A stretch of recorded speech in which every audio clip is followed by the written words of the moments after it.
Hey everyone, and welcome to this Theros Sealed Deck event.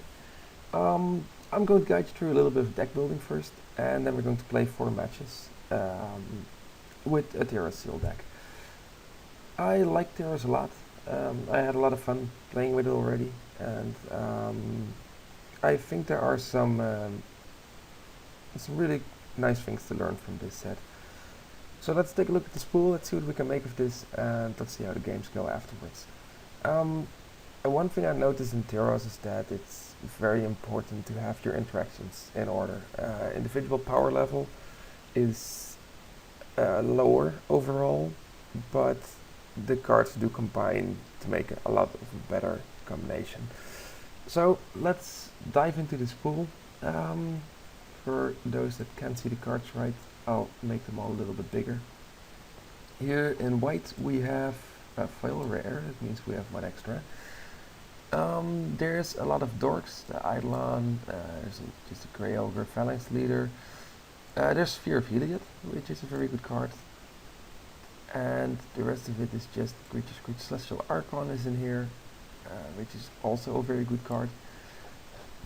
And it seems to be all creatures. This is Divine Verdict, making it one removal spell. It's not too bad, but let's look at the other colors. In blue we have Annul, which I think is main deckable, especially in Steel deck where everyone is going a bit slower and going a bit more on the powerful cards. We have 2 Omen Speakers, creatures I like a lot.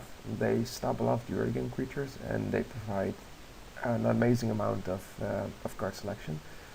Some decent creatures, the Wave Crash Tritons are really good if you can activate them. And there's Tassa's Emissary, which is one of the best bestow creatures around, and Prognostic Sphinx, which is one of the best limited bombs in this set. I mean, it's nearly unkillable since there is no Wrath of God effect, and Scry Tree is so powerful. If you like Omen Speaker, you're definitely going to like this guy. Then we have black, which starts off with Boon of Erebos, which I think is a decent trick, but 3 of them is a bit much. There is Viper's Kiss, which is decent removal, which shuts down monstrosity creatures. A lot of chaff, so to see. There's Cavern Lampad, which is also one of the better bestowed creatures because Intimidate is so important. There's a Whip of Erebus, which is a very good card. It recycles all your creatures. Lifelink is not something to scoff at, especially if your cards are all going to be huge monsters like this one. So yeah, that's very good. And there's Tip of Hemlock, which is one of the best removal spells. Even at 6 mana, it still deals with all the threats that you need to deal with. Red here has a Lightning Strike, which is a Searing Spear, but that's just as good. There are some decent creatures in here. There's the Bomb Ember Swallower. Ember Swallower is a very unfair card because if you can make it monstrous, it is going to be bigger than your opponent's creatures, and it deprives them of the ability to make their own creatures monstrous. There's 2 Rage of Furforos, which is a decent removal spell. It's somewhat underwhelming since it's 5 mana and 4 damage. Won't get rid of all creatures in this set, but enough it will get rid of most creatures. So there's Stone Shark Giant, which for 5 mana is pretty decent, but the monstrosity ability just pushes him into very good territory because it becomes a game finisher. Green has the Set Scorpion, which I really like because of all the monstrous creatures. There's a Bow here, which has just an amazing amount of abilities, and most of them are pretty relevant. But the rest of green seems to be, well, actually what green does in this set, which is only creatures, and they aren't the best of them. We have a multicolor Battlewise Hoplite, which is a decent 2-drop. The Stinger is a pretty decent 2-drop. We have 2 Minotaur Lords, but I didn't see any Minotaurs. Nope, they're the only Minotaurs we have. Well, as 5 mana 4/3 haste attackers, they are okay. I don't get excited about them, but sure, I'd play them in an aggressive deck, I suppose. That said, I mean, nothing to get excited about if you don't have any Minotaurs. Then our artifacts have 2 Bronze Sables, which are technically unplayable, a Burnished Heart, and the Opaline Unicorn, which are very good fixers, and some basic lands. Oh, there's Destructive Revelry, which is a very good card. There are a lot of enchantments and even artifacts around you want to remove. There's usually a target, so this is main deckable just as much as Annalis. Okay, so looking at this pool, I don't get very excited about green, red, and black. But let's just put in some cards that would pull me into colors. Like we have here, we have the Sphere, we have the Divine Verdict, and we have Celestial Archon.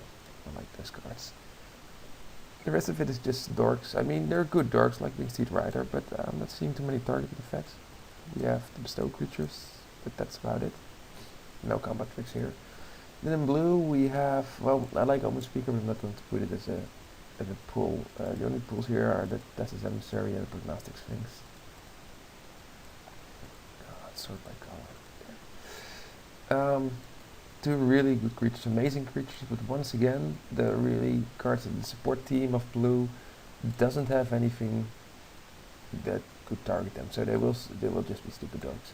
Black has a lot of target cards. They have the 3 boons, they have the Viper's Kiss, which you controlling your own creature that pains you really need it, but the 2 Scourge Marks make up a lot. There's the Cavern Lampad, which pulls me, and there's the Whip, which pulls me, and the Sip of Hemlock for being removal. I mean, the other cards, I mean, these cards aren't bad, but to play black for those. In red, you have the Lightning Strike, you have the Ember Swallower, and the Perverse's Emissary. There's the Double Rage, but meh.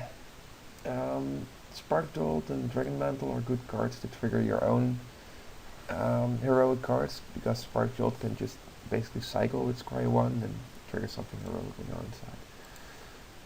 Green has the bow, and green is the nemesis of mortals. All the other creatures, I mean, I'd probably go ahead and play the Nessian Aspen and the Battle Master and stuff like that, but they don't pull me into green.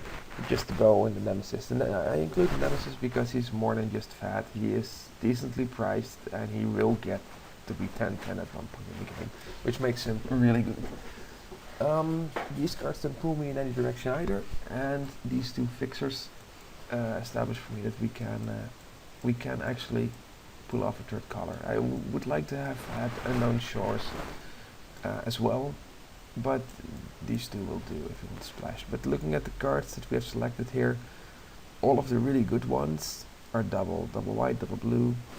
You get the picture. So there probably won't be there won't be a splash in this deck.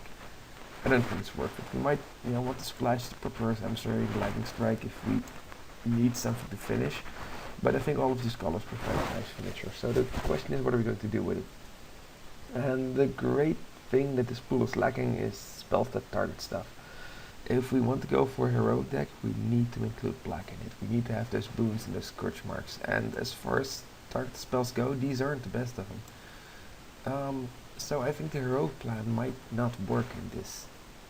Looking at the heroic creatures we have, it makes Wingsteed Rider just a Windrake, which is fine. I mean, especially since we can still bestow Hopeful Eidolon and get its trigger, so it's a little bit better than Windrake, but it's still basically a dork. Something like Phalanx Leader becomes actually quite bad as a 2-mana 1/1 that probably won't trigger at all.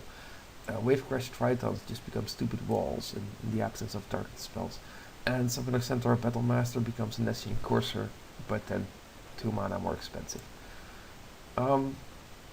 Looking at which colors to cut, I think that green isn't going to do it. The pool of these, I mean, there's a big creature, but every color is offering us a big creature at this moment, which is better than Nemesis of Mortals. And the bow, although being very good, can't pull green on its own. Green is just creatures, and they aren't the most impressive ones. I would have liked Milia's Disciples, I would have liked Nessian Coursers. I would have liked the green Centaurs to make up for what green is missing, and they don't have it, so I'm going to take out green. That leaves us with the other cards, and now it's getting difficult because most of the white cards are not that exciting either. It's just that we have a Spear, we have a removal spell, and we have Celestial Archon, and combined with decent spells like Helpful Eidolon, Sort of Pantheon, the Band Elder, and stuff like this. These are just decent cards. They aren't good, they're just fillers in this deck. The same goes for blue. We have 2 very good cards here, but then we have to fill up the deck with Bantic Giants, Reaching Hippocamp, and Omen Speakers. And while I am not opposed to that route, I do want a little bit more punch in my deck. Red has A different problem, and I think that is that red has too few cards. I mean, there's the Giant, there's the Celebrants, there's two Rages, um, and this is about it. This is all the red cards we're going to get. I mean, Spark Jolt and Dragon Mantle are severely unexciting if you don't have anything heroic to trigger with them. Satyr Rambler is not good enough on its own because he's just too slow and does nothing special. Demolish Assassin, any limited format, pretty barely playable at all.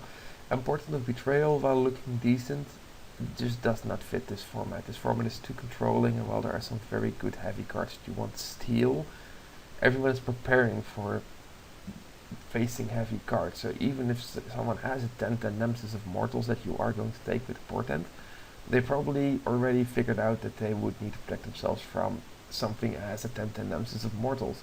So there will be a Chomper around, or there will be a removal spell around, and yeah, removing their own Nemesis of Mortals is a good deal, but playing Portal of Betrayal and then just being jumped by something stupid like an Omen Speaker or a Wave Crash Triton, well, that's just a waste of 4 mana and a good turn.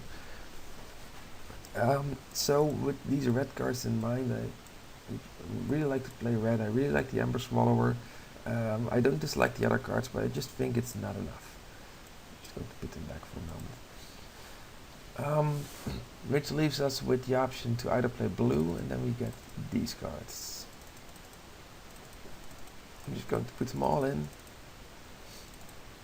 I think Coastline Chimera is okay. I'd rather not play him, especially if I don't play white. Gainsay is a sideboard card at best. Lost in Labyrinth might work, but I don't think it will. I haven't tried it yet, to be honest. And there's another which is main backable. If we go look at white, white just gets more dorks. I'll put those in. I think Silent Artisan is too expensive for 3/5. He's good if you have a lot of devotion cards, which is double white can trigger, but that's about it. I mean, if you look at what the other colors are getting for 5 mana, Silent Artisan is just putting shame to white. As far as Warden is way too expensive. Even though this format is slower, it doesn't mean that it validates cards like this. I think it's too slow. I think you could board it in against decks that really have a lot of those targets or a lot of evasion creatures. But ultimately, there are too many tricks that will raise the power to make the Warden fizzle. And it comes online on turn 5 when the big creatures are coming along and she's not helping anything anymore. So I'm leaving out the Phalanx Leader because we don't have enough targeted spells. I might include it if we go for black instead, because black seems to up us with Scourge Marks and stuff. Looking at this, if I take out the black cards, these are 20 cards. These are 20 pretty unexciting cards too, if I sort back in mana cost again.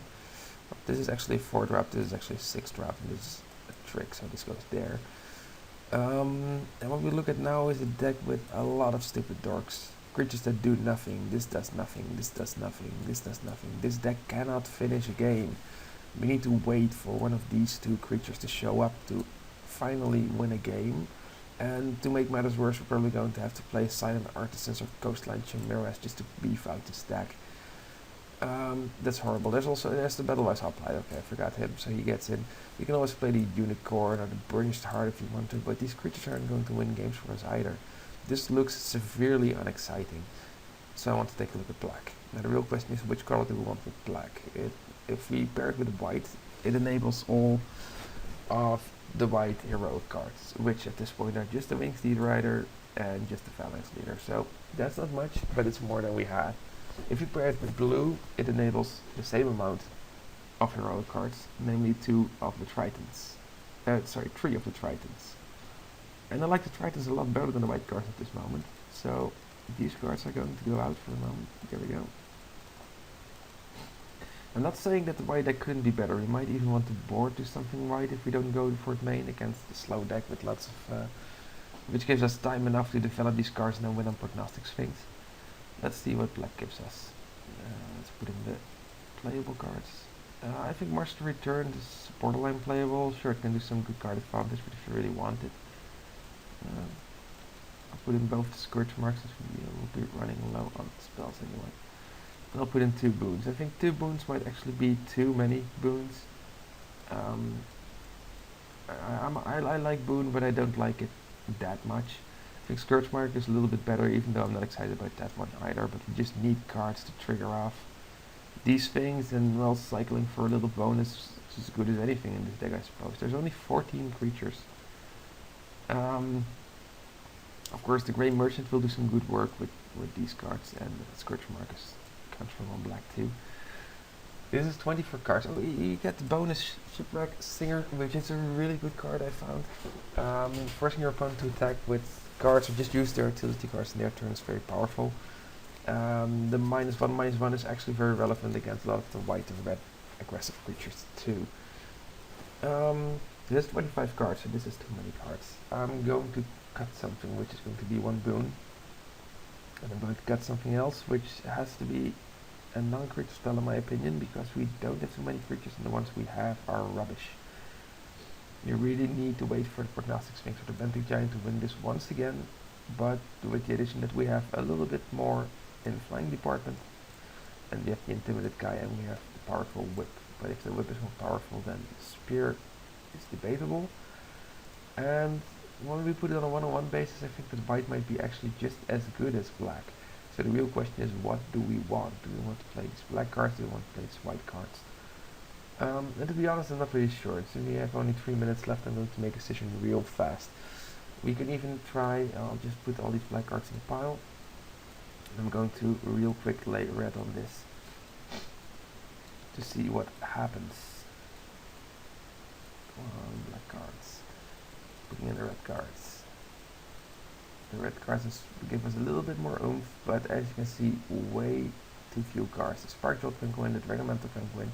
You can even play the Satyr Rambler just out of sheer hopelessness. The Burnished Heart will do. I think it's a little bit better in a 2-card deck than the Open Unicorn is.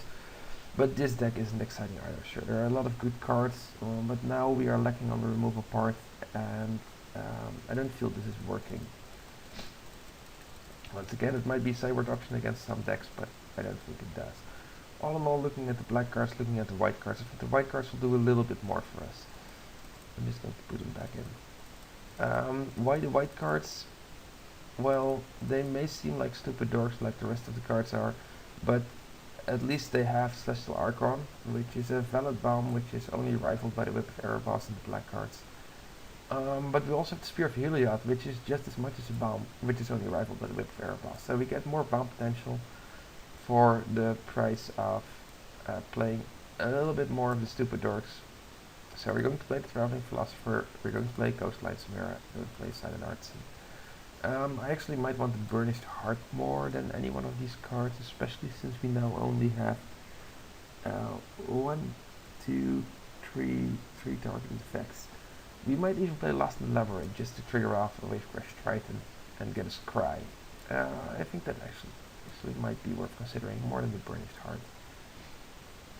Right now this deck looks like a mess. I'll admit to that. I think this guy is borderline playable. I mean, it's a Sven Alliance with 2 abilities. Can't be that bad. It's not that good, there aren't that many multicolored spells, and 1 life isn't that much. So yeah, I don't think it's all that exciting, but we'll just keep it in. Let's see which card it has to make the cut. Well, the God of Philosopher goes out. Having as much power as the 1-drop certainly doesn't help.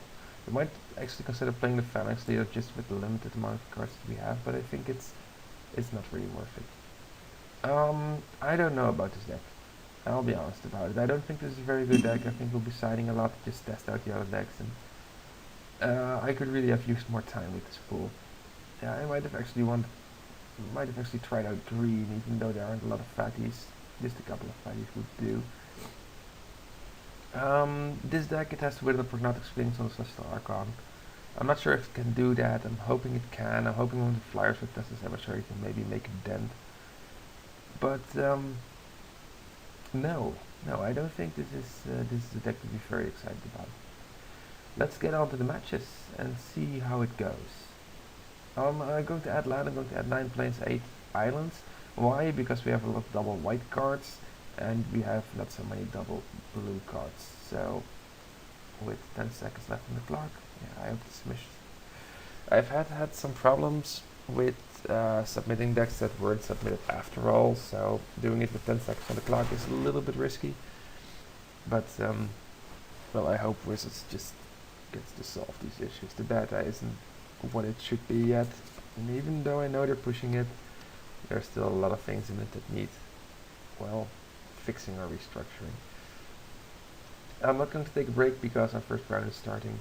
We lost a die roll. I think we would want to have it play with the deck because we have a couple of creatures that require our attention in the first turns, like the Soldier of the Pantheon, stuff like that. Here's our starting hand, and it gives us a couple of options. We have the turn 2 Vaporkin with the Wavecrest Triton to block after us, and we have the Spear of Heliod as soon as we draw a plane. So this is pretty good. We'll keep this, especially since we're on the draw. He starts off with Swamp. There's Laguna Band Elder, which is at this point not all that exciting yet, but it'll get there. Once we have that Spear active, it's a 3/2 that gives us 3 life. And actually it'll be a 4/3 if you have the Spear active, but let's just wait how this game develops.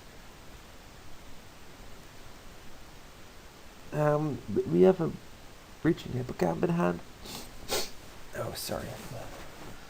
I've got a cold again, so I'll be sniffling all the way through this video. We have Breaching Hippocamp in hand, and I'm really still not out if this is a trick or a creature with flash. On the one hand, I think it's really nice that you can cast at the end of turn and just have three extra power. On the other hand, the untap ability could be very powerful, so saving it as a trick could be worth your while. There's our second plane, which makes for some really good turns for us. We have Vaporkin. He's playing black and green. There aren't a lot of cards that are worth splashing in this format. All of the best cards, like you saw in Arc Fool, are double mana, so I think he might actually be just these 2 colors. And if he is, then we are looking forward to a lot of big creatures, as the Burnished Heart. Now we have some options. We can play the Wavecrest Triton to block, but well, it's only 2 damage from the heart, and we're not going to block the island anyway. So I'm just going to put out the Spear. Next turn we get the Elder. We get still a lead in the race with the Vaporkin. So nothing bad there. And next turn we could even just play a land and skip the turn, sitting on a Spear of Heliod to destroy his creatures if he attacks, and if he doesn't, then we'll just use the Breaching Hippocamp and have an extra attacker on our next turn. Although I'm not fond of running anything to build Eidolon right now. As long as we have Vaporkin, we're still winning technically. And here's Erebos' Emissary, and this creature is great. It's very decently costed. Its bestow cost is okay. The +3/+3 bonus is huge, and the fact that you can Wild Mongrel it up is just a very high benefit. We have Soldier of the Pantheon, which does nothing for this board, and the Wavecrest Triton, which is a 2/5, can hold off a lot of these guys.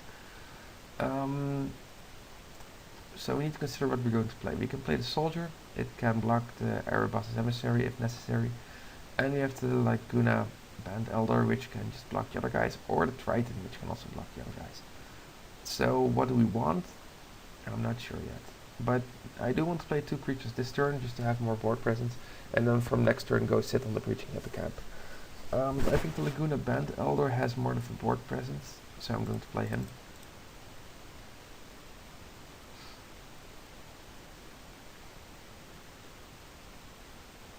I like playing him now that he's tapped out. I foresee removal in green for the Spear. If he has it, he can even counter off the Laguna Band Elder ability, and then we just lose everything. We lose the Sphere, we lose the 3 life, so just playing him now is a much safer bet. I don't see the Wavecrest Triton having more of an impact on this board anyway.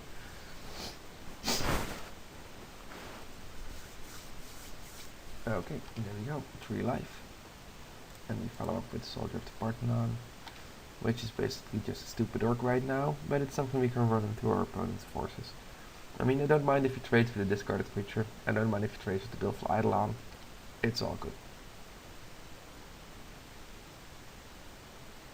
And there comes the Emissary, and now the real question is, do we want to throw both creatures in front of it? If we do, he needs to discard 3 creature cards to save it. He has only 4 cards, so that's unlikely, but he can discard 1 creature and then trade 2 for 2. 2 for 2 deal would be decent for him, I suppose, just losing a random creature and his emissary for 3 of ours. But I'd like to see what he has. So I'm just going to throw only the soldier. Now we're trading the soldier on a 1-for-1 basis, and next turn, if he attacks, we'll just take the damage and use the spear. Be done with it. There is of course a trick: if he destroys the sphere right now, we lose our soldier. But the soldier would be pretty worthless if we lose the spear anyway, so I'm not really concerned about that. And he throws away a Philippine Goliath. Means we basically traded our soldier of Pantheon for a Philippine Goliath in the future.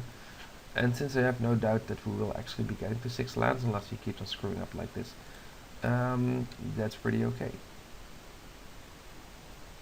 I'm just going to send in the Vaporkin again and pass his turn. If he wants to attack with the Erebos Emissary, we'll just destroy it with Spear.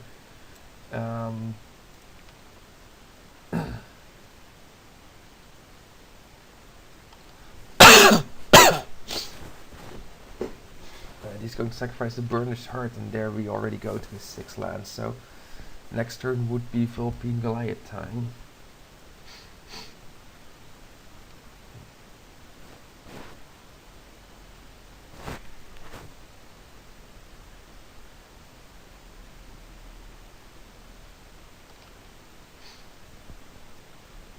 Yeah, he doesn't even want to attack right now. It would just losing a creature for a little bit of damage, and it's not worth it at this moment.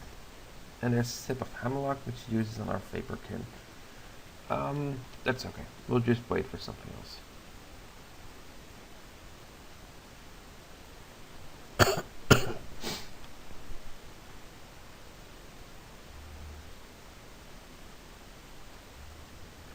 Here's another Wave Crash Triton.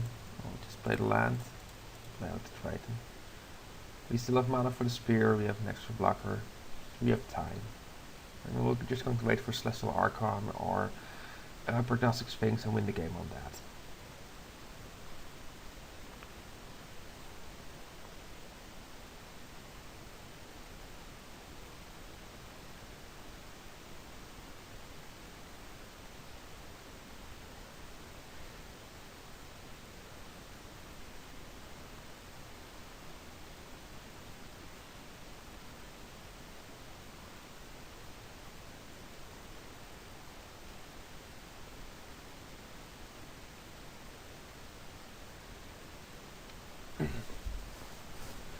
I get the feeling that this guy has to read every card we're playing.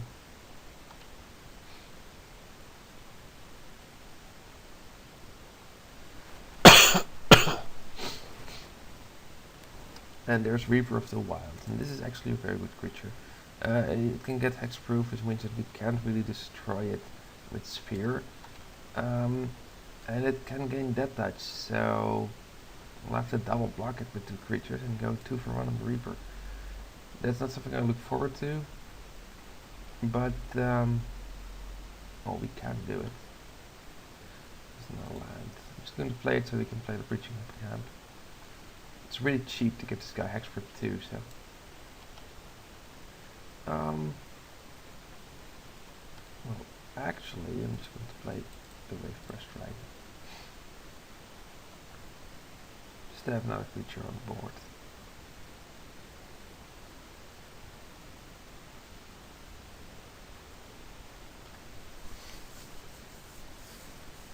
We can still play the Bridging Hippocamp if we need to.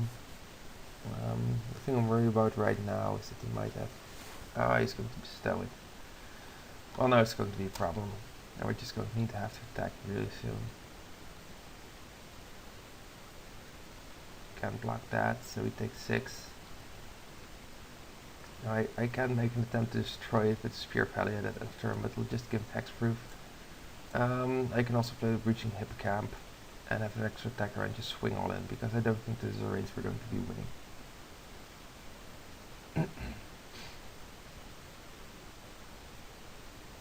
Maybe we'll be lucky and I'll play another spell.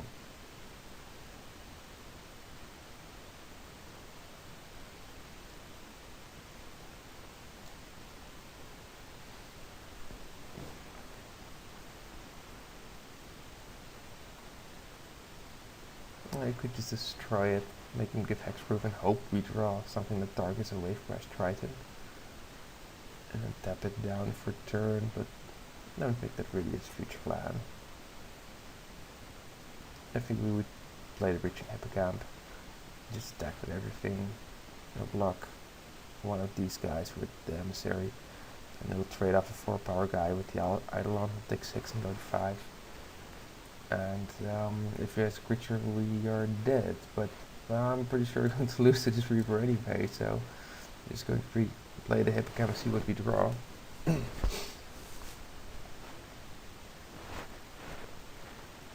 He is making a long end step for this turn. Well, it's technically still main phase, but I can imagine him playing another card right now. There we go. Come on, Hippocamp.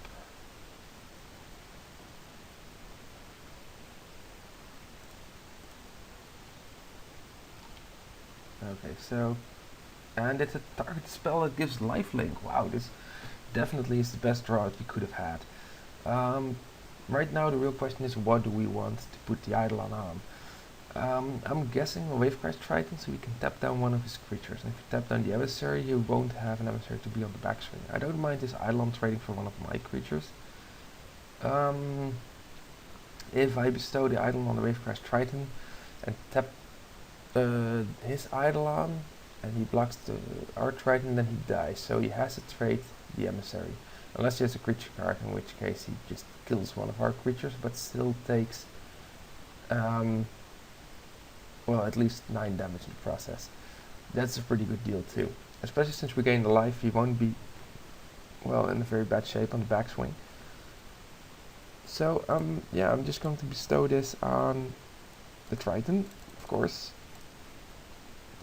And when the Triton is targeted, we'll just tap out his beautiful Eidolon. Well, now that I'm thinking about it, I mean, his creature would trade with our creature anyway. So, why would I want to give him the chance to make his creature survive? By discarding his other creature.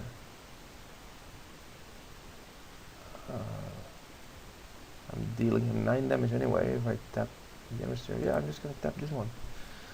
I mean, that way I'm sure that this Eidolon will die. I mean, our creature will die anyway as well. And he'll go to 2 with 3 creatures on our board, so that means that since this guy stays tapped, he only has the Reaper, and he needs to find 2 answers in the top card and the card he's holding. Oh, he's even making it easier for us, since we get another creature out of the Eidolon at this point. He does get some scrying ability there from his Reaper, so he can dig towards an answer, but now he just made the fatal mistake of having to get an additional answer out of that card, because we have an additional creature. He blocked the wrong one. He could of course be looking for something to end the game, but that would be 8 additional power you need to this Reaper, and I think that's not doable in this set.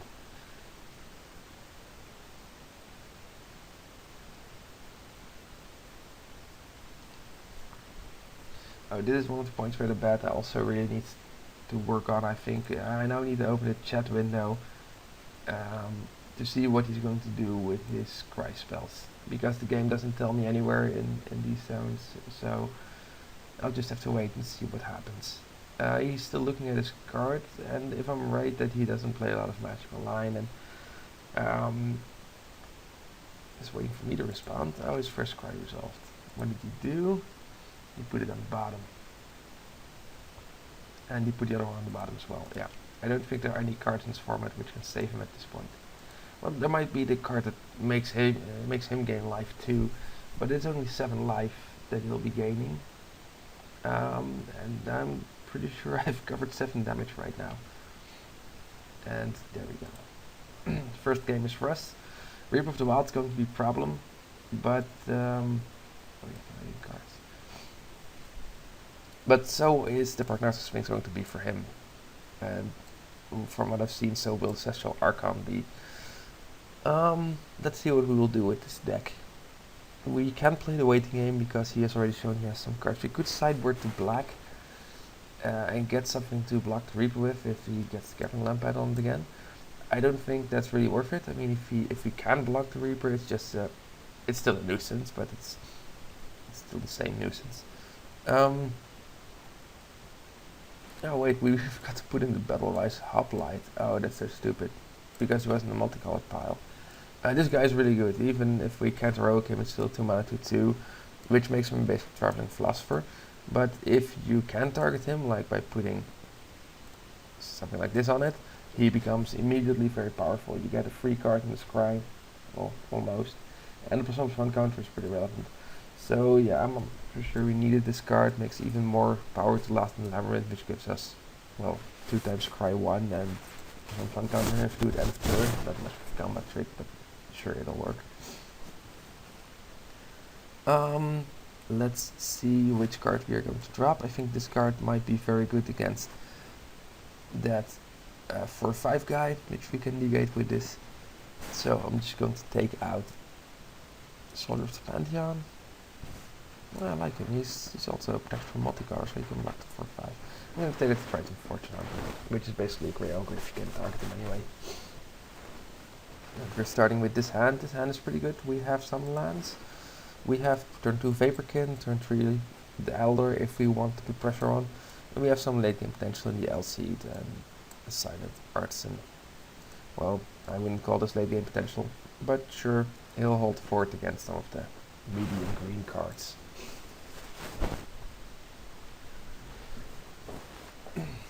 He took the play again, which is fine.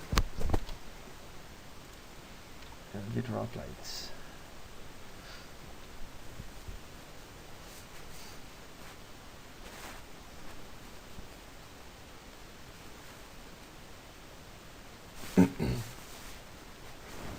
No 2-drop for him.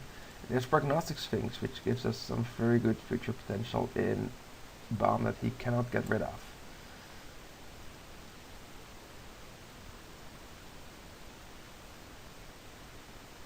Just use the Vaporkin to soften him up. And as soon as we draw an island, we can power out the Sphinx, and I guess this guy will win the game for us. I mean, Scry 3 really is incredibly powerful. The fact that he gains hexproof means that you can destroy him. And sure, it will tap him, and you can't attack with him or you can't block with him. So he's not as solid in that respect, but you don't need him for that. He doesn't want to go attack or block because your opponent will play pump spell and you still lose the guy. What you want to do with him is just swing in, get that Scry 3 for the best spell in your deck, and we'll just do it like that. That's the way you should go. We drew Omen Speaker, which means I'm going to hold on to the Elder. I mean, I'm hoping he has a turn for a player who really had a bad hand, so this guy isn't going to do all that much anyway. And the Omen Speaker will give us some nice glimpses at the future. See, there's an island in there somewhere. And if there are planes, we'll just put them down.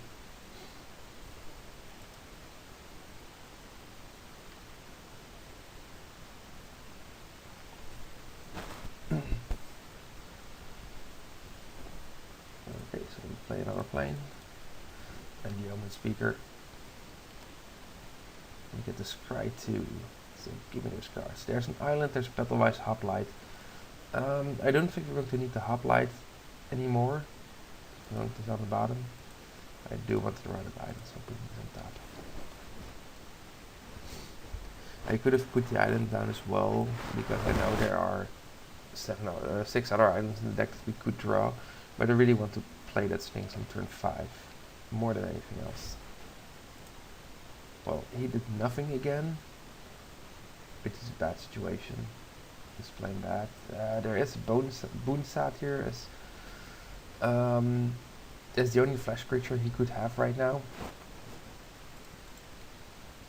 But I'm not going to consider that. He could have played that last turn, losing Omen Speaker to it, well, it's okay. He still hasn't done anything, so I'm just going to play the Elder out, keeping mana open for a null. I could get mana open for God's Willing, see which bluff works best, but I actually have a null, so but love that. Although, yeah, he doesn't know that I have either, so. And there comes Nessian Asp. It's okay. It has reach, so it can block our Prognostic Sphinx, but we just draw a Divine Verdict to fix that problem. I'm going to play the Sphinx anyway. And then next turn we'll do the attack stab and destroy the Asp. Getting the Scry out of it. And even if he blocks Prognostic Sphinx without a combat trick from his side, that's okay. He'll just take the damage from the other attackers and we get the Scry 3. So, not a very bad deal.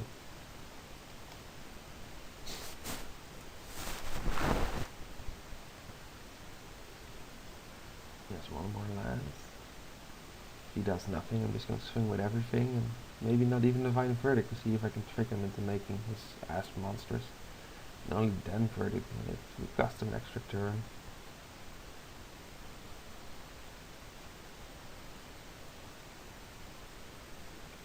That said, the Asp is probably the only card that I'm afraid of in this deck. I mean, at this point, even the Reaper wouldn't be very good right now because we have lots of jumpers and well, Prognostic Sphinx is just going to do everything we need from it, and Asp seems like one of the few creatures that can stop it. For 5 more mana, he has the Emissary, which is this creature. For 4 more mana, sorry, this doesn't give additional mana. Now he's doubting if you attack with a Machine Asp, but since he has no mana open to bluff anymore, that would be a very bad deal for him. And he doesn't. Very good. Okay, so let's attack with Prognostic Sphinx and a Vaporkin, and that's good enough. We get Scry 3, and we have some cards here. We've lost, I don't want the island anymore, put that on the bottom. We have the Helpful Eidolon, which might be useful at one point in the future, and we have Lost in Labyrinth, which I don't see being useful right now. So I'm just going to put that on the bottom, and I'm going to keep the Eidolon as our next draw. And he blocks the Vaporkin. Well, I'm just going to Divine Verdict this. Don't want to walk into... Well, I could be greedy and just let him kill this and let this be monstrous and blah, but he has so many cards and I'm just definitely going to do something else this turn. So, yeah, I just Divine Verdicted. Let's keep a hold of our Vaporkin and make sure that so far the only threat for Prognostic Sphinx we have seen is removed from the board.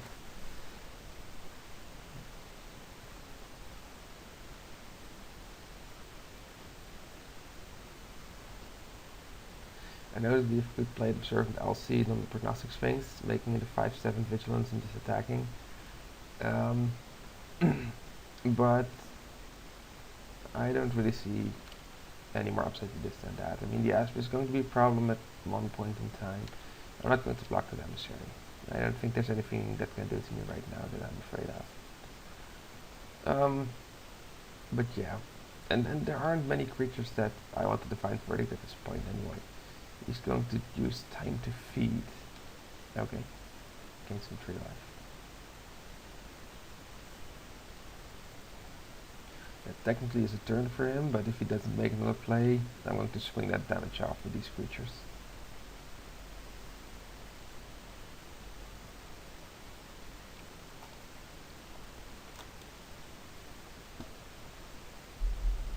And he has nothing. Well, here's the Hopeful Eidolon.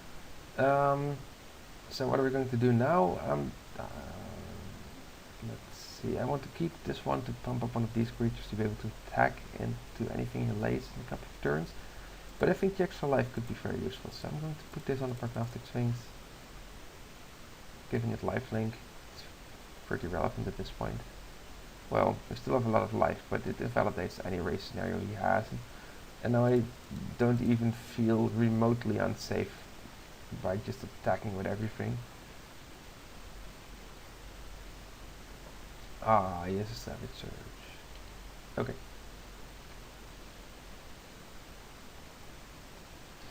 And here are a lot of cards that we do not need. I'm going to put the planes on the bottom anyway. And now we have a choice between drawing a blind card or drawing Decorated Griffin. And as far as this guy goes, he ain't all bad. So I'll draw Decorated Griffin. That's not a flying creature. And we're going to lose the Laguna Band Elder in combat with Erebos' Emissary. That's okay. It does nothing for his race. We still deal him 5 damage. And we gain 4 life. So with his race potential gone, and few cards in hand. I think this game is going in our favor. And it's all on the back of Prognostic Sphinx. This guy really is good. And he's going to excel the Hopeful Eidolon. But it's one less card for him to do anything with. I mean, exiling the Eidolon isn't really all that important at this point. For 4 mana he has the Reaper of the Wilds. Okay, so now we win in 2 turns if I give the Sphinx 5 power, so I'm going to do just that.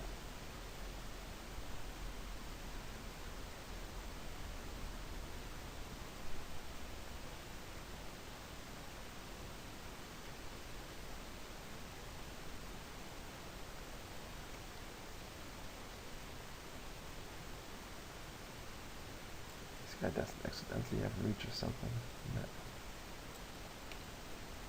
No. Okay, so in goes the Sphinx, we get another Scry tree, and there go the lands we don't need, and I'll put the spear on top. I like to draw a spear.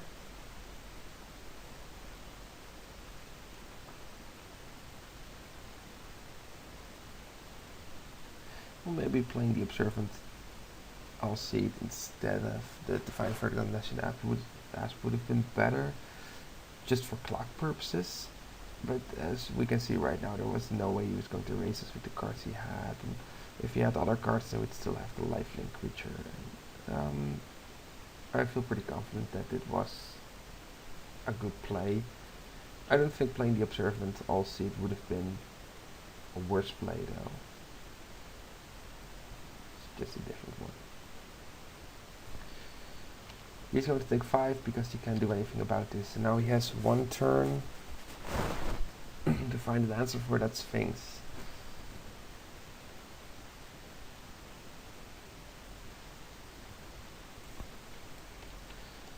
And here come his creatures. Just a Reaper.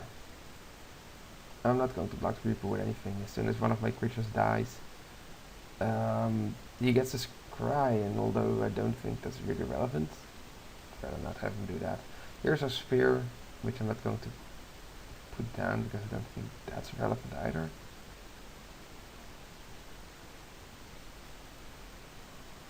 I'm just going to see if the Sphinx can do it in this turn and then decide on what's on top, what we're going to do next if he still survives this combat.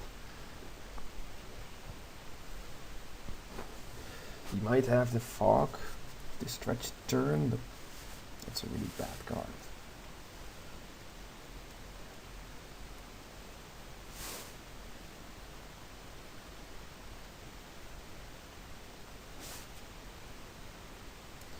Anything on him?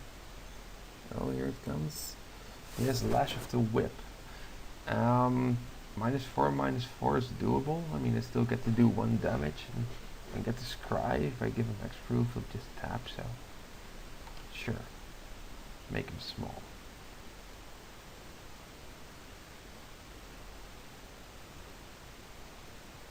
Now, he did it in my main phase, so I could still have played the Spear and do 1 extra damage, but I don't think the extra damage is going to cut it.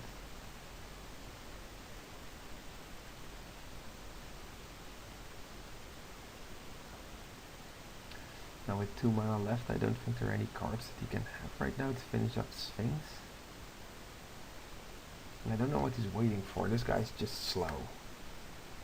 Don't know if he really needs to read all the cards, or if he's trying to figure out if he can still get rid of Prognostic Sphinx some way, but he's playing horribly slow.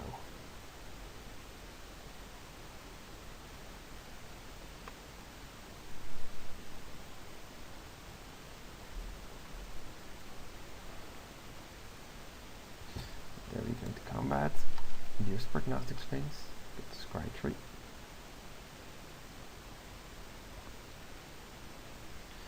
And there's Celestial Archon, so well, we're going to need a land to bestow it, but I don't think we're going to need it at all, so put this on the bottom, put this on the bottom, and I'll put this one on top, and if he survives next turn's combat, I'll make sure to put a land on top. He takes 1. I'm going to put down a decorated griffin. I'm not playing out the planes. I could. I don't think he has enough removal spells to deal with all of the cards. But if he has another lash, well, I just want to play the spear next turn and be lethal.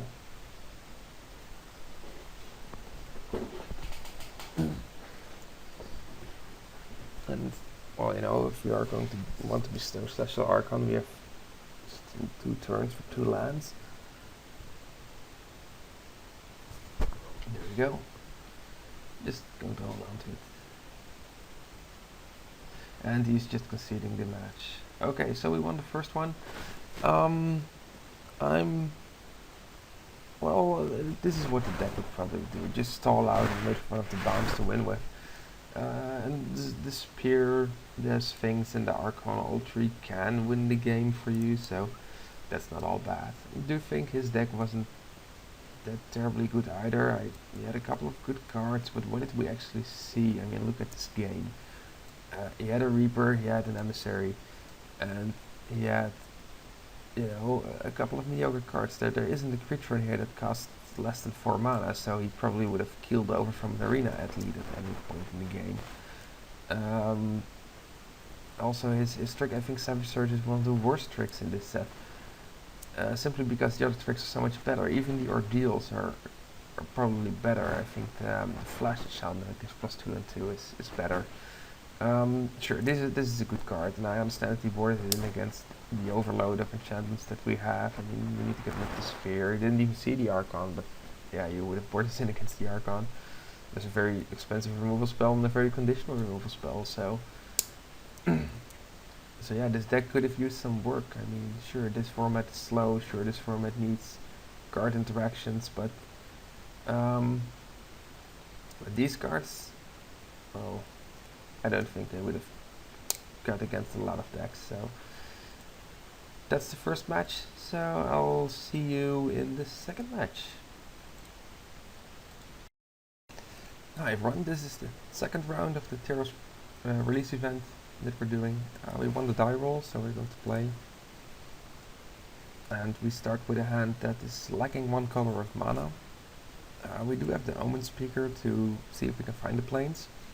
And the only white card we have is Wingsteed Rider, which requires 2, so that'll have to wait a while.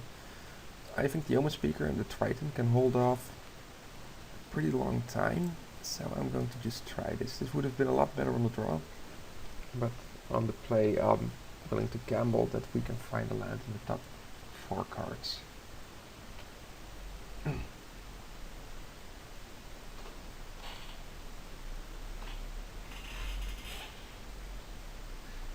Opponent starts with a plane. That is not a land, so I'll just play Omen Speaker. And there is a Plains and Prognostic Sphinx, and this is difficult. We don't have the resources to pull off the Sphinx just yet, but I don't want to put him on the bottom because there is unreachable. So I'm just going to put this one on top first, this one on top over it, so we'll draw the plane, and then the Sphinx, and then we'll just have to wait for it. Next to the Triton we got the Chimera. As a draw, which isn't all that bad since it's just a huge amount of toughness to hold the fort. He's playing white-black. White-black can be aggressive. It apparently is. Oh, I'm sorry about that. It's not only my nose, it's also my stomach acting up. He could be very aggressive, but he isn't showing to be since he has no tutor up. Still, he could have some very annoying creatures for us. Since as we saw, black has a lot of spells that trigger heroic. Black has a lot of good heroic spells as well. It goes well with white.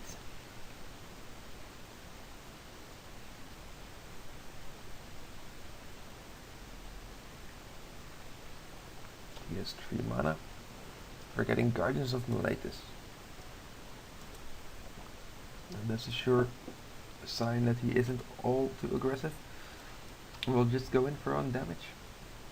And that's all we can do this turn. We'll just settle the unknown if he has an annoying artifact or enchantment, and just wait until we draw cards. I mean, there isn't any pressure from his side.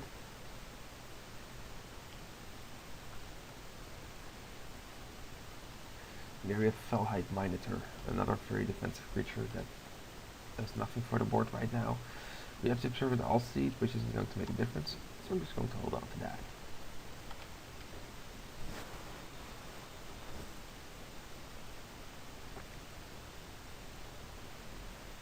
And there's red as well, signaling that it, well, I don't think he's splashing black with Fellhide Minotaur, and I think the 3 planes are a lot for splash, so he's probably splashing red, but then he plays Satyr Rambler. This doesn't make a whole lot of sense. I think he might be a 3-color even mash. And there's like on a belt and Elder, which does nothing for him.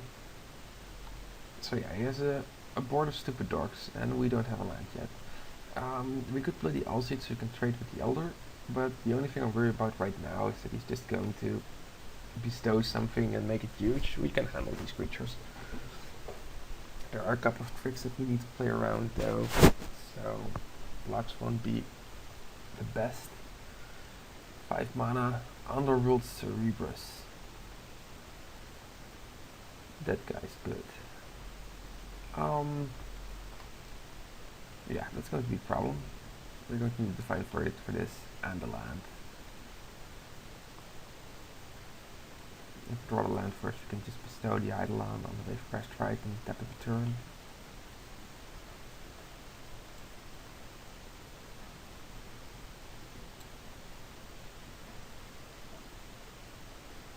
The good part is if we do kill it, we get back everything that was involved in killing it.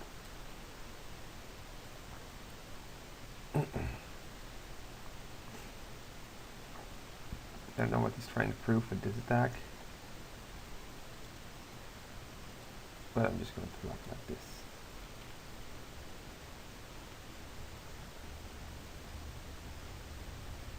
Nothing happened. That's not a land. Attackers. Nah, I'll just skip on it. Leaves us with the option of playing the Observant Alseed, but I actually don't want to. I mean, if we draw 2 lands in a row, I want to play the Eidolon and the Alseed on the Wavecrest Triton, making it tap to Cerebrus.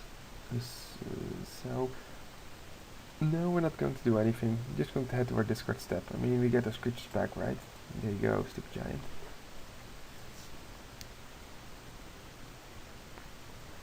Flashmat's Teeth, another one of those failure creatures, and Fire Drink Satyr, another creature that does absolutely nothing. I'm thinking that we probably wouldn't have lost this game if we had drawn some lands. Well, we still haven't lost it yet, so no worries there. I'm wondering if I should be careful with my Wavecrest Triton, since he can just take it out with a trick. He has 3 white mana, but I think if we are going to take all the damage, we're going to lose anyway. This is not a land either, so I'm just going to discard a card. And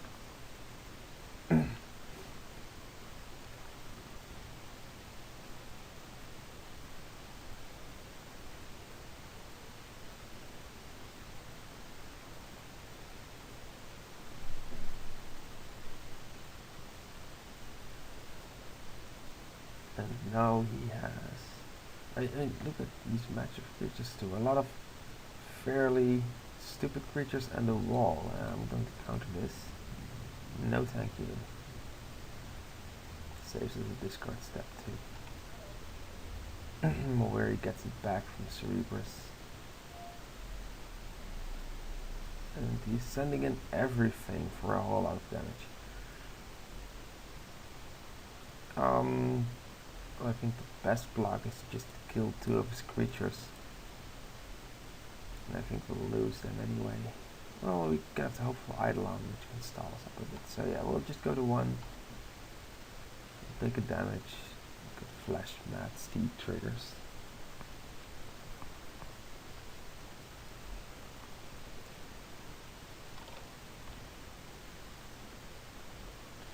And there's something else that doesn't help us. So, no, we're just going to die.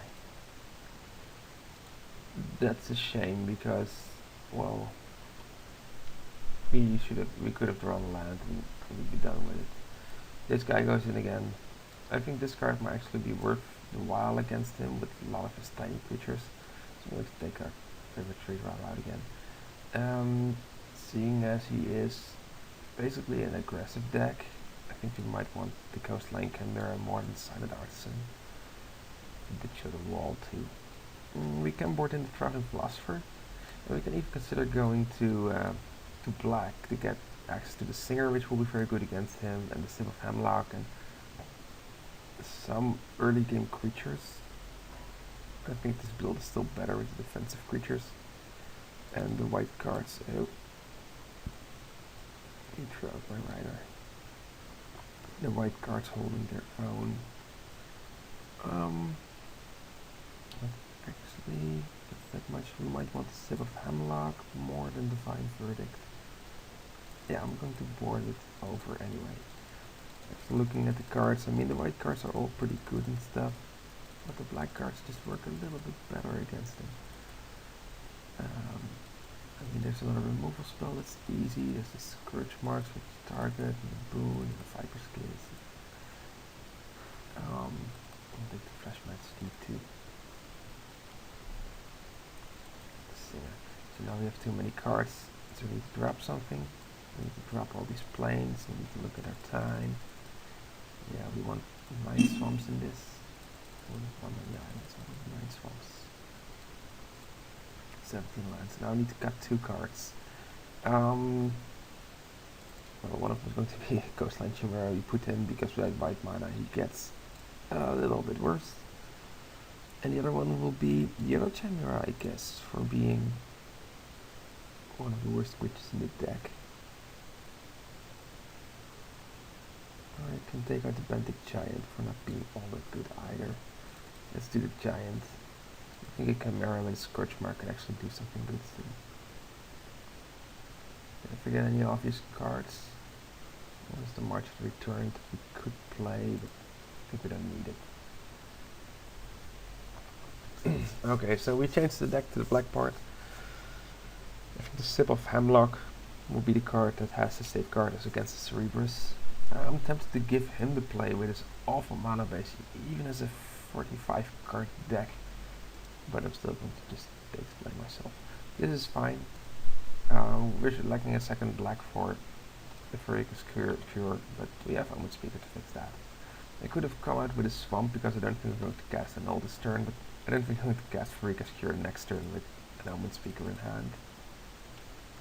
Let's see what we get. 2 lands. No thank you. The draw of that swamp, I'm pretty sure we can get our lands this time around.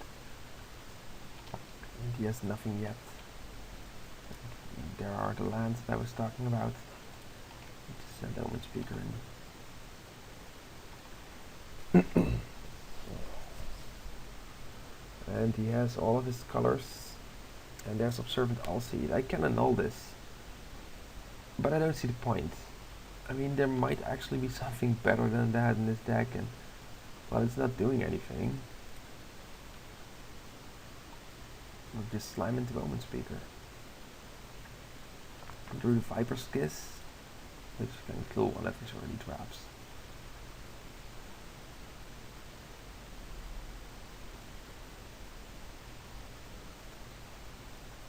And here we have the Elder, which is okay against 3 life, but I don't think it's about his life total in this match. Here's no land, and we probably need to draw some quality spells by now. I mean, sure, he isn't doing anything yet either.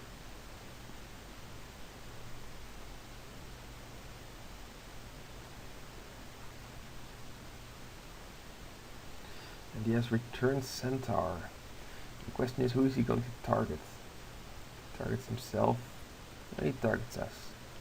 We get a Triton and a Chimera to land, so let's hope he has a Cerebus. Just block this guy. Take some damage. We'll fight with that. And we have Scourge Mark. Both Scourge Mark and Omen Speaker. We can kill the Servant Allseed or the Laguna Band Elder. And there's Cavern Lampath, which isn't as good against him because he has a lot of black cards, but I'm not going to play it right now. I might bestow on the Omen Speaker, make it an even better blocker. Just want him to play that damn Cerebrus instead of Hemlock it. Get done with it. Then I can actually start killing his creatures.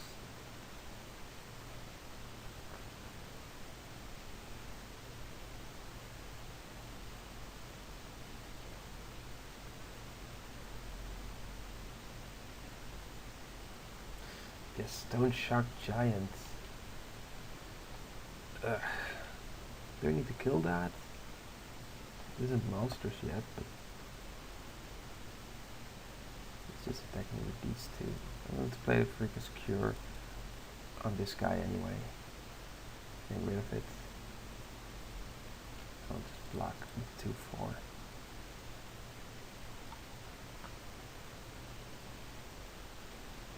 Ah, Insatiable Harpy. That's good. I'll just Vipers Kiss the Giant, I suppose. Leaving him with a little bit less power. I'm definitely going to play the Harpy. Going to keep me in the race. Just make this guy small, make sure he doesn't become monstrous. I can actually do this damage race with the Harpy as long as it gets the land pad. For life turn, it's pretty steep. Oh, he's throwing a trick, has he? Well, let's have it then.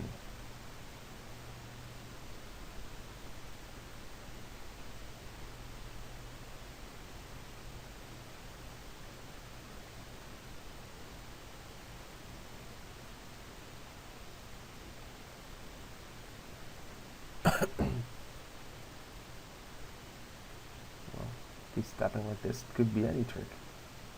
And it's the Onslaught. Okay. Take some damage, go to 11. Nothing serious yet. Let's just hope that this sticks. Yeah, if he has a removal for the Harpy right now, then we'll be in a bad situation. I realize I should have played the Swamp first and kept mana open for a null, but let's just hope he doesn't have anything incredibly dangerous.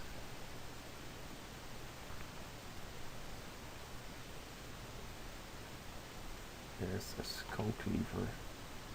It's a lot of damage. It's 12 damage to be precise.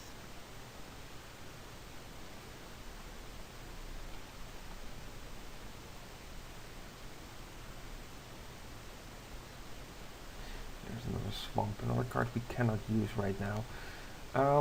We can attack, but I'm not sure that it'll do us a lot of good. I mean, if we block, we need to block the Giant. I'm not a fan of that. So I actually think we need to sip of Hemlock the Giant. And then keep the Harpy back to block his attackers. If he has removal, we get the land pad, but then we die anyway. If we attack, we'll go to 7, and if he has Trick, we'll die anyway. So, yeah, I'll just go and sip of Hemlock this guy. It's a bit of a shame. But saving that for a special purpose.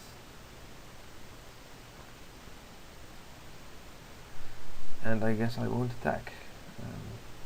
Sure, he can have a Trick, he can have removal, he can have a number of these things, but if he has that, we'll lose anyway.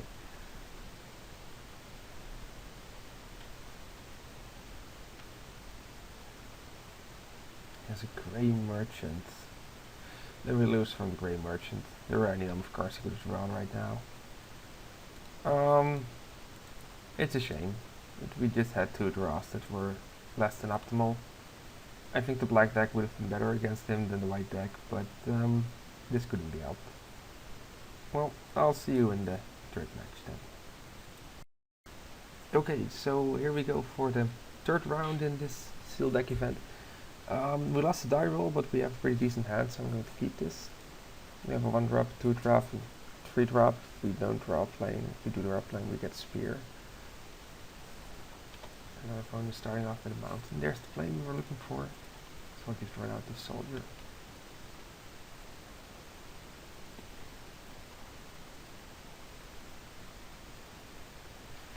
And he's red and blue. So we'll show our colors and run with the soldier.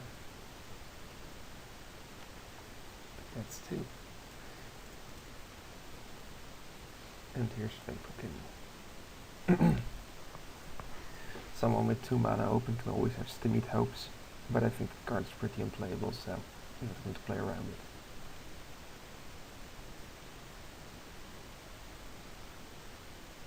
At least not in the early turns. I mean, could be useful later on, but that's what makes the card so bad. As soon as it starts to matter, it's very easy to play around it.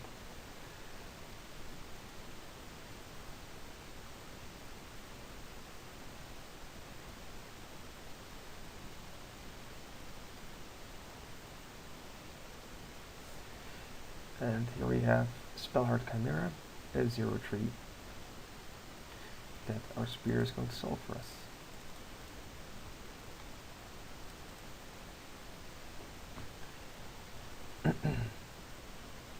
Is he blocking, really? No, he realized quickly enough that spear gets blocked from this one.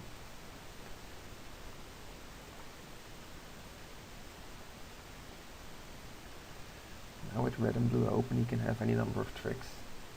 So we need to see what he does. Especially if he adds nothing to the board. Oh, but he's stepping out for Ill-Tempered Cyclops.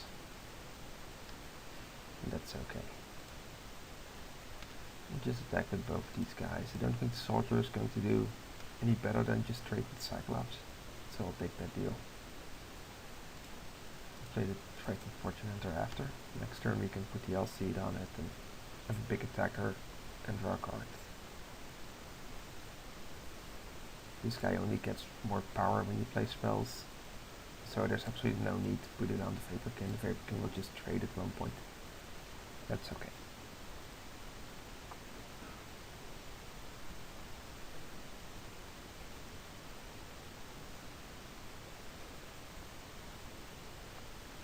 And there's Wild Celebrants, which is going to take care of our Spear. And that's a shame. It certainly means that the Vaporkin will be receiving the L-Seed. Here we have Celestial Archon. Very nice draw too.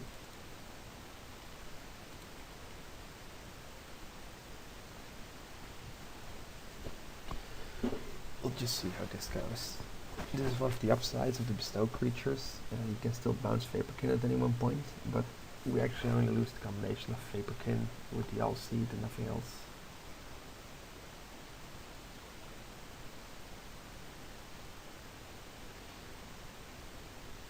Yeah, since Vaporkin can't block, I'll just trade the Fortune Hunter for the Mighty Skull Cleaver. There's Hopeful Eidolon. Could slap it on the Vaporkin and force him to block with the Chimera. But he might avoid his end, or Lightning Strike, and I'm just not feeling that. And there's his trick to trade, which is okay.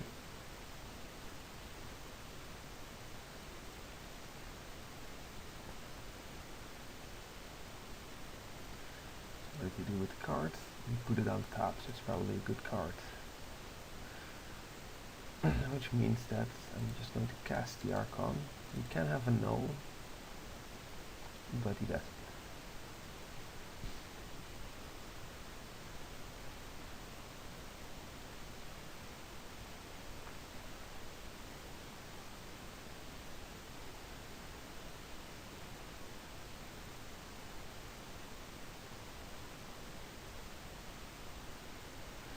This Kraken Triton doesn't really do anything either, and he is indeed going to fake up a spell, so I'm just going to put the lifelink guy on the Archon, see if I can finish it this turn, and I can. Okay, so he's red and blue.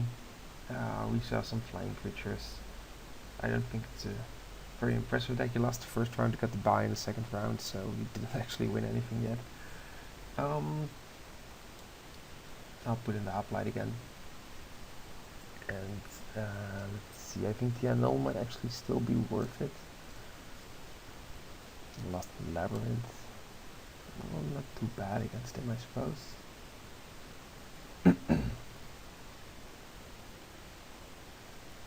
So what do we take out? I want to keep up the curve.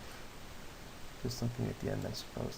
The Benthic Giant could be, or maybe just Laughing Labyrinth. Though it is a target spell, or maybe just the emerald. We didn't see anything we could counter, and blue and red. That's why the black it's better. I'll take the emerald out until I see something. And this is an awkward hand, so I'm not going to keep this. The mulligans too. This is loads better. We might have less land, but at least we have our colors.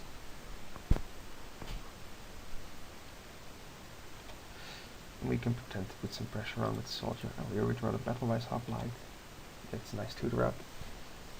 So at least the pressure's on for him.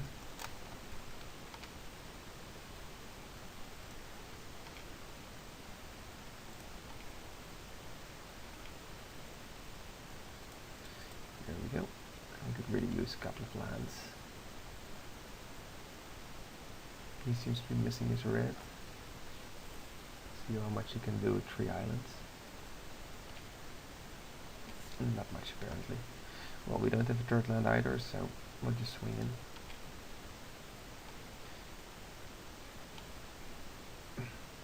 With this much heroic creatures, I'm not even contemplating playing the Hopeful Eidolon. Our opponent isn't doing anything, so we're getting 3 damage in. Even if he stabilizes from this, we probably have a lot of time to look for a 3rd or 4th land. He gets now island, there's land. There might be a hippocamp in his future, but let's see if he has it. He doesn't. We're just going to put the Triton Fortune Hunter down. If he doesn't have anything, then this is legal next turn. If he does have something, we still have all the time we need. And he has nothing. Well, those are pretty unexciting games. But, yeah, it was... He didn't have a really good deck from what I saw of it. I think maybe he should have mulliganed to 5 in the second game. But yeah, there you have it. So let's go and wait till the last match, and I'll see you there. Okay, so here we are for the last round. We won the die roll, and we get this hand, which is a mulligan. And this hand is better. I was a bit late for this match, so our opponent will need some time to get into it. We have a 2-drop here, a 3-drop here, and some good walls to keep off until we draw something decent.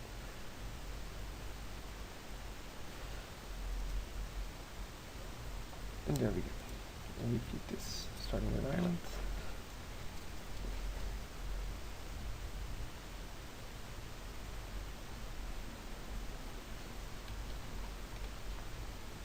And here's the second Omen Speaker, which, depending on how the first one goes, might be very welcome. Oh, those are good cards. I think I want to keep them both. Oh, let's see. We certainly want to keep this one. Do we want the land? Yeah, we can use the second play. So we'll put it on top too. And then next turn we'll play the Wave Crash Triton. And turn after that the Omen Speaker and see what we have on top. And there's Leafground Riot. That doesn't scare me yet.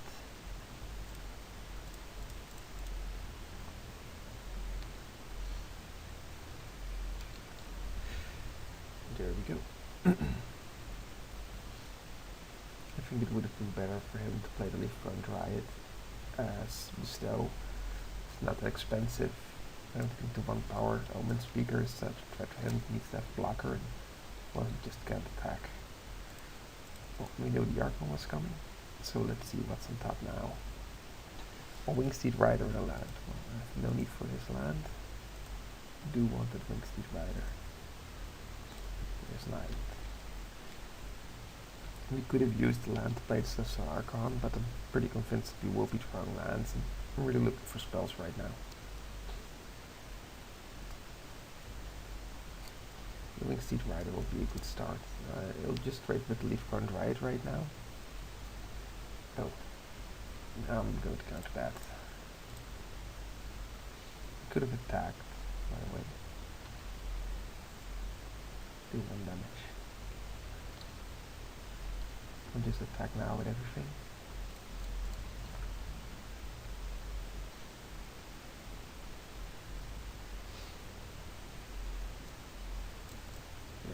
That's a very good card. He's not even blocking, which is free damage.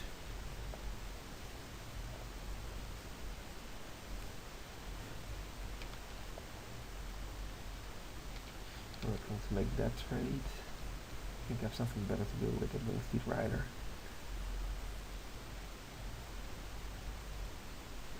And he has Disciple, Gates Tree Life. That's okay, that's Divine Verdict. Might be useful against the big green deck. So we'll just go for trading blows now.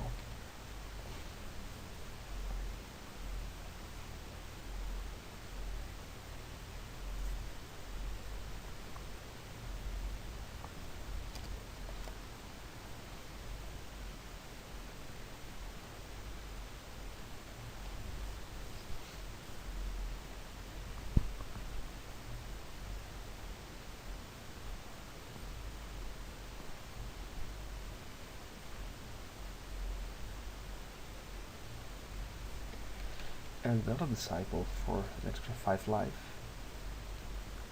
Well, Disciples don't worry me so much. I mean, we have too many walls for that. The life is going to be bothersome. Well, no reason not to play Soldier.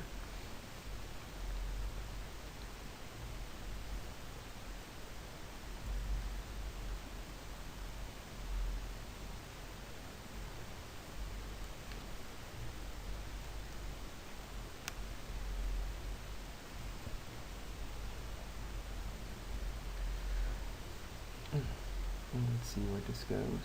We might attempt to attack now, set on that trick. I could throw all of these guys for a Disciple, but I'm not sure that would do a lot. So instead I'm just going to risk some lower priority guys. You can have a trick and kill these 2 guys for the trick, but unless it's fair notification, I don't really mind all that much. I mean, these aren't the best of guys at this point anyway. And it takes off his tempo, he doesn't have any lands, and having him spend all his mana on the trick means he's not putting any more creatures on the board. And we get the Disciple in trade for an Omen Speaker. It's actually very good.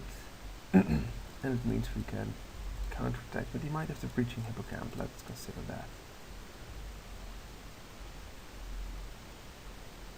And we still have the Divine Verdict. It's not a really good deal. Just send me this guy. If he has the Breaching Hippocamp, then we lose the Soldier or the Divine Verdict, our choice. And there it is.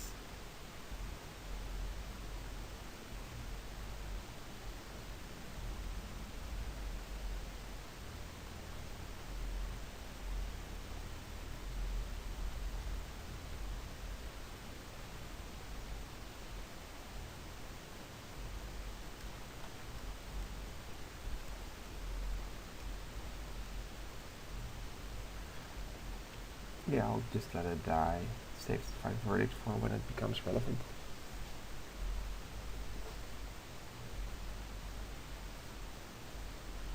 I don't think the Soldier's going to do all that much this game anyway.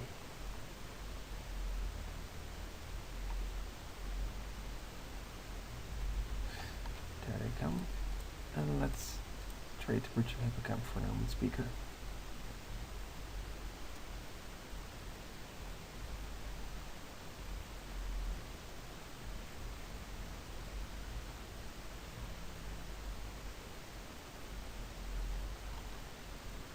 And that's a pretty good trade as well. And Sedge Scorpion. That's not really bothering me. Here's Observant All-Seed. I don't want to play that yet. I want to put it on the Winged Steed Rider.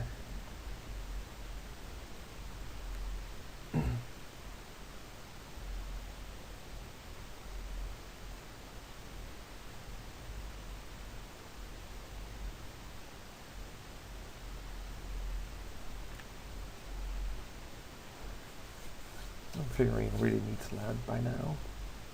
It just has a lot of fat creatures.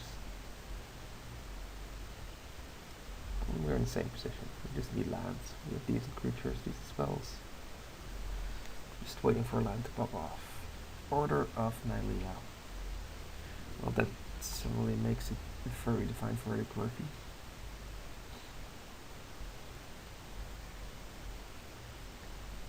Scorpion is coming too, but I'm not being bothered by that. I'll just verdict this now before it becomes a disaster. I'd rather verdict something bigger, but I suppose this is pretty big already, and it's a 2-for-1.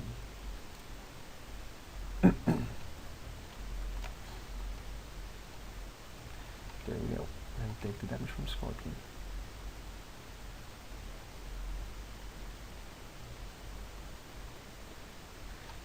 He's going to draw a card and search for a land.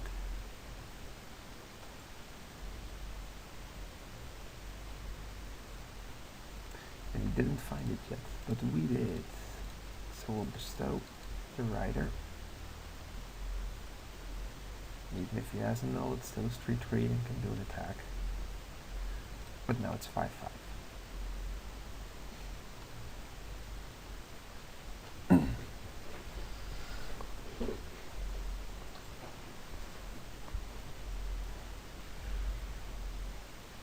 This is actually pretty solid. There are a lot of bounce tricks you can still have, but it leaves us with even more 2/2s, which can then attack. As long as he doesn't draw land, it's looking good. Let's see, I think if we draw a land, that's actually going to hold on to Celestial Archon.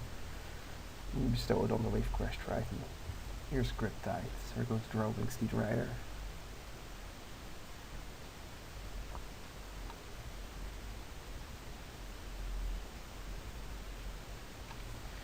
But that's okay.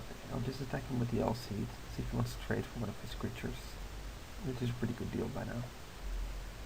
Yeah, that's okay. And I'll put the Wingsteed Rider on again. I could play the Archon instead, but I want to keep it as a sort of trump. He still has to try it. It'd be so stupid to just run into the Dryad and having a pump spell killing the Archon. Arbor Colossus. Oh, that's a really good card.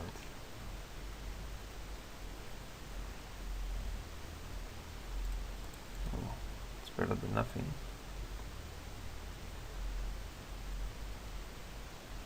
Yeah, but we're going to have a huge problem with that Arbor Colossus. We already wasted our Divine Verdict, so we don't have any more removals. He doesn't have a land to make it monstrous yet, but I'm guessing it won't be long.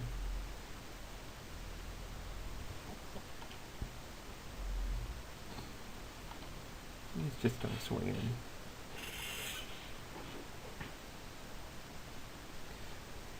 We'll take 6. I don't think we can do that again.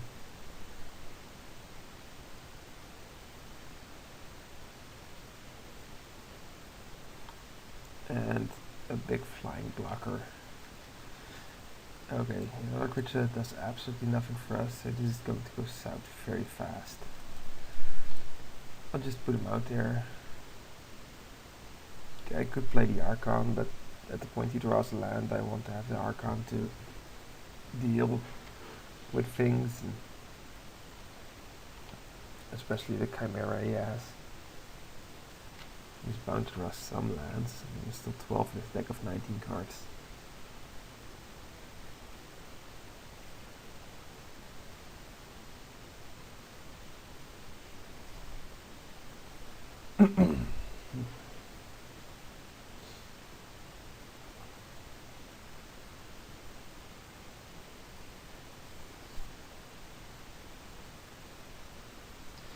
Well, at least now if he attacks the Colossus, we can block it with the Triton, the Rider, and the Elder, and just trade 2 for 1.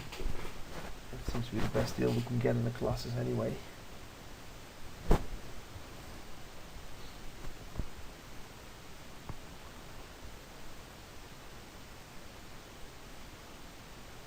This game isn't looking very good. I think we need the black. Going over to black. with a bit more of a specific removal with the stick of Hemlock, a little bit more evasion, and some more flyers. Well, the flyers aren't so good against him, but the Cavern Lampad will be. I think the Whip of Erebos can help stall long enough.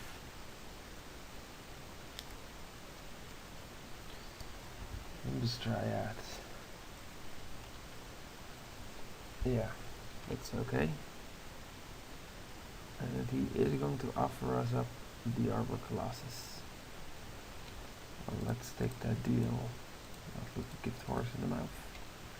I'll take 5 from the Sphinx. Not a good idea, but well, you can't do much about it.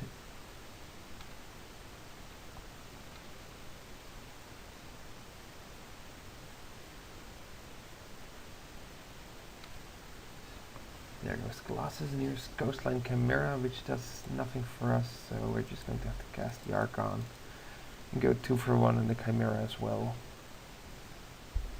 And then hope that our Coastline Chimera can hold.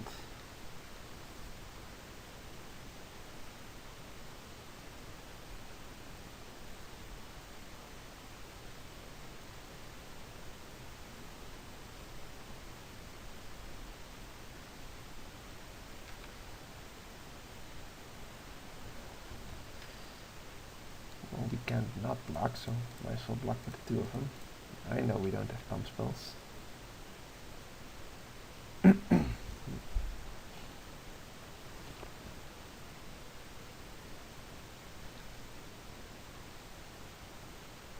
Everything dies.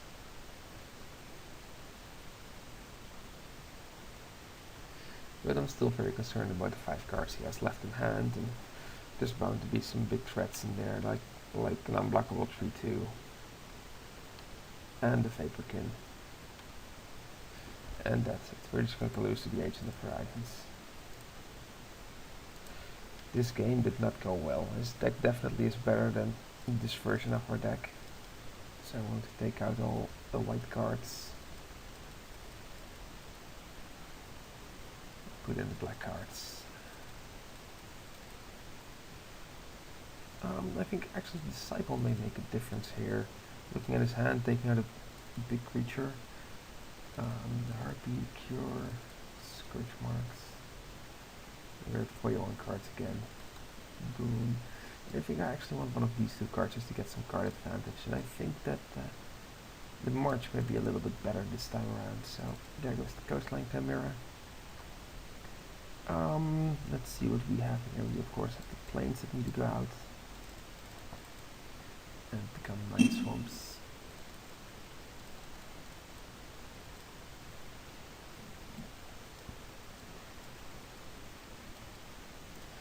There we go. Lost in Labyrinth can go.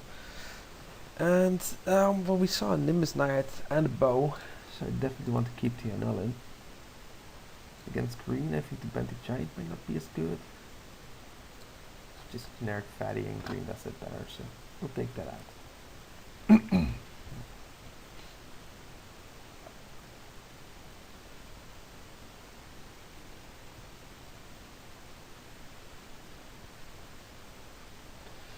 Now we're waiting on him to submit the deck.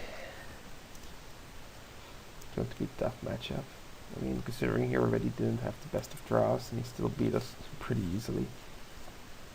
I'm wondering how good our Sphinx is going to be in this matchup when he has so many blockers. Yeah, we will play first. This is not so bad. Keeping this. Start the island, do not let him on if we change our colors. And now the question is, do we want to smoothen our draw or play the evasion creature? I think we want to smoothen our draw first.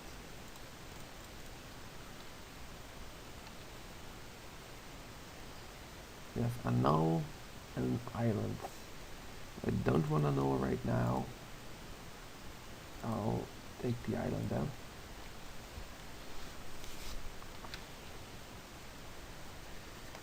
I don't think having a lot of mana is a bad deal when you're in possession of Shipwreck Slinger. Oh, and there's Vaporkin, which is perfect. We'll just throw in the Omen Speaker. and put down the Singer. Green glue is notoriously light on removal, and that's true in Theros as well, so there may be shredding winds, but that's about it. And I think the Vaporkin is just going to die next turn. I don't have any need to play the Disciple yet. I just want him to narrow his hand down a little bit for us. I can play our own Vaporkin, but then I can't force him to attack and die, so I'm just going to wait for that. I mean, I think killing his Vaporkin is a pretty good deal.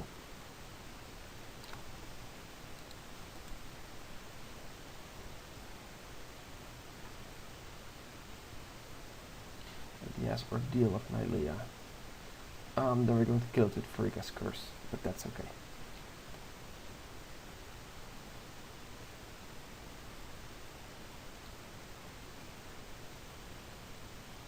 Actually, just going to kill it with this. Let's see if this works. If he has another trick, then we can still Farika's Curse it next turn. But he didn't, he just didn't see this. So, a pretty good deal for us.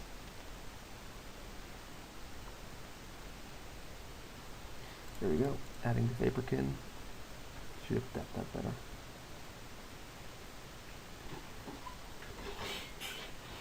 And just gain save for Vaporkin. That's okay.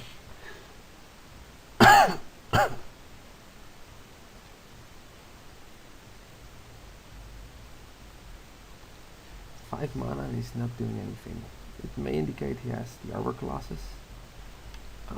Let's see what he's willing to give me. If I attack with this, he throws at the Breaching Hippocamp to trick the Omen Speaker. You just get to see his full hand. It's a good deal. I'm not going to use the boon. Just want to take a sneak peek to what he's hiding.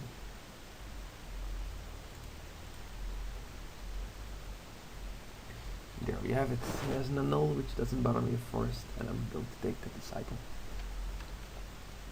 It's less than I was hoping for, but I suppose it's good enough. Here's the island. And there's the Breaching Hippocamp, taking our life total down to 15. Ah, don't tell me.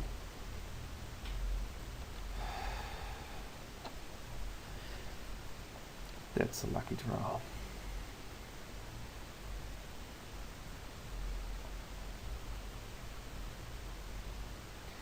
There's nothing I can do about it right now, so I'm just going to play the Grey Merchant, take as many lives as I can.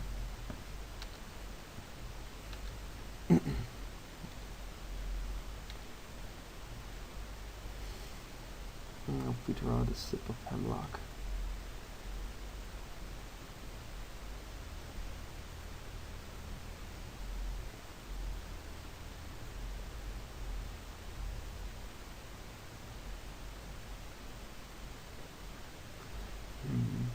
I think sip of hemlock is about the only out we have right now. Especially if he wants to make it monstrous this turn. I think he will. He's holding a null and the random card, so his options will be limited. There goes the Singer.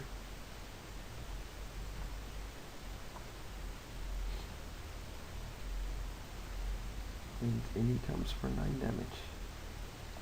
We haven't lost yet. If we draw a Wave Crush Triton or something good with the Swamp, he's going to put a cure on the Breaching Hippocamp. And then attack him, put him on 7.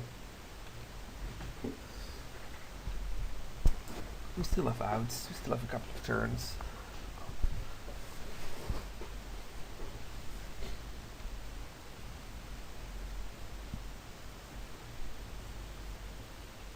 And there's the bow. And with 3 life a turn, it's going to be very difficult for us to win.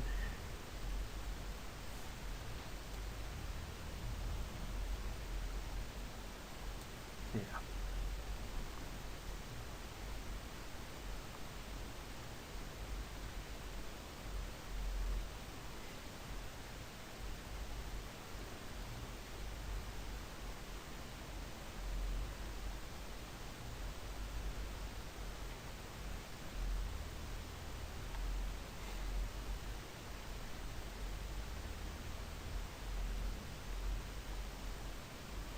And he also has Reverend Hunter, which becomes 7/7. Yeah, that's too much. Let's see what we can still get out of it. I could Scourge Mark on the Grey Merchant, I suppose. And Preaching Hippocamp. It's better than nothing, but I doubt it's going to be enough.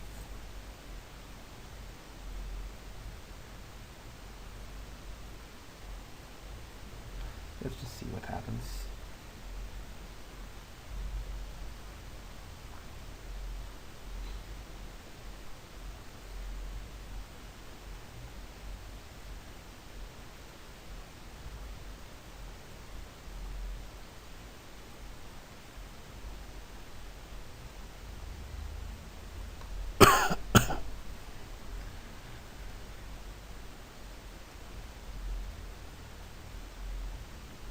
Four mana.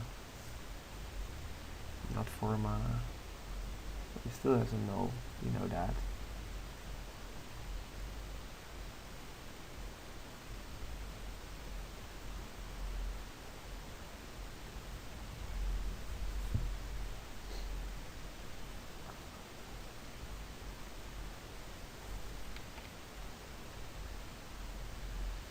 And there come the creatures, so let's play the Breaching Hippocamp.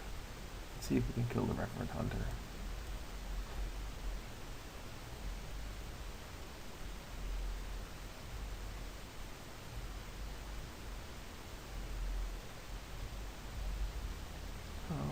Yeah.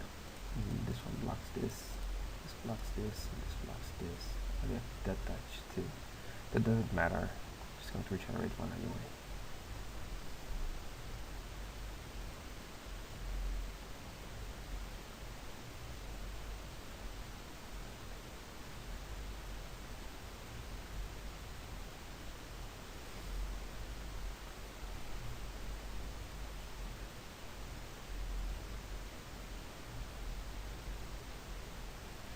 I'm going to regenerate the Breaching Hippocamp. I think the Merchant is worth more in our graveyard if we draw a spell to get him out again.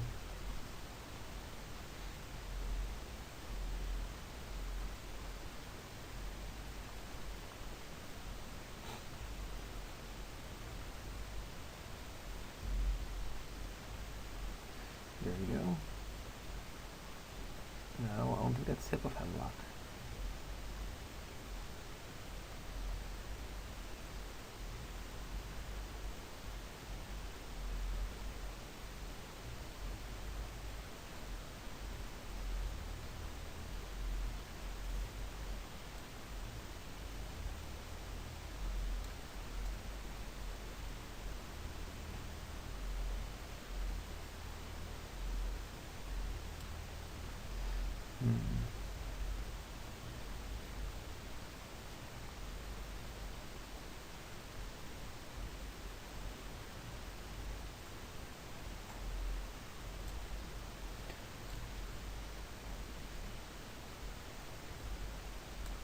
It's a good combination of green cards.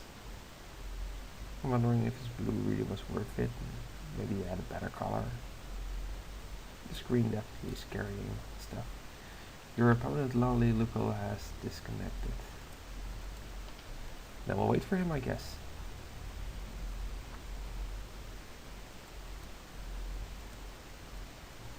Maybe he'll be back soon.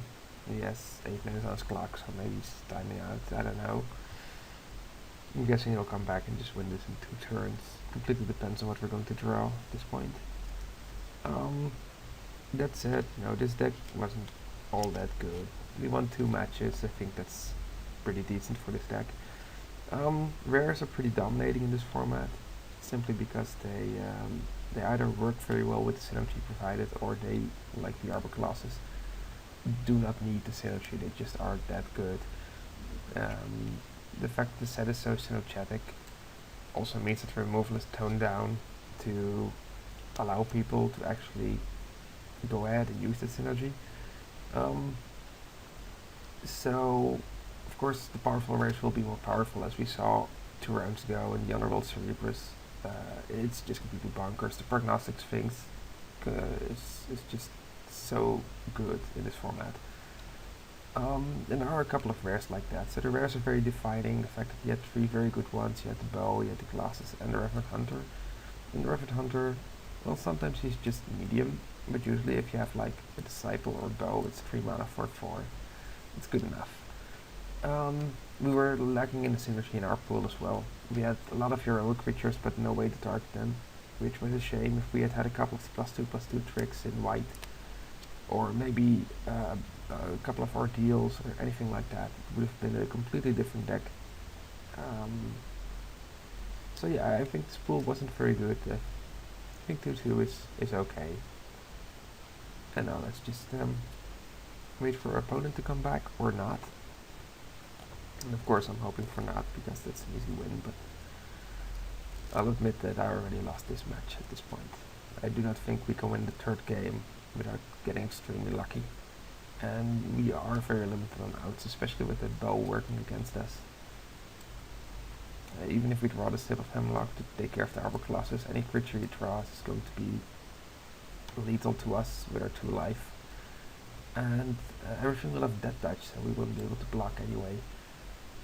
And they'll get to some fun counters. He can gain life if he doesn't draw creatures, so the Hippocamp won't be able to maintain a race. The only thing we could draw to get us out of the situation is the Whip of Erebos, but I think it costs 4 black to activate, so we need to Step of Hemlock first. And there's a Nimbus Naiad, so that won't even work either. And there we draw the Whip. As you can see, 4 black mana, so we're dead right now. I'm just going to concede this to spare us the time, and I hope you learn a little bit of this, and I hope I get better grasp of this. So, thank you for watching, see you next time.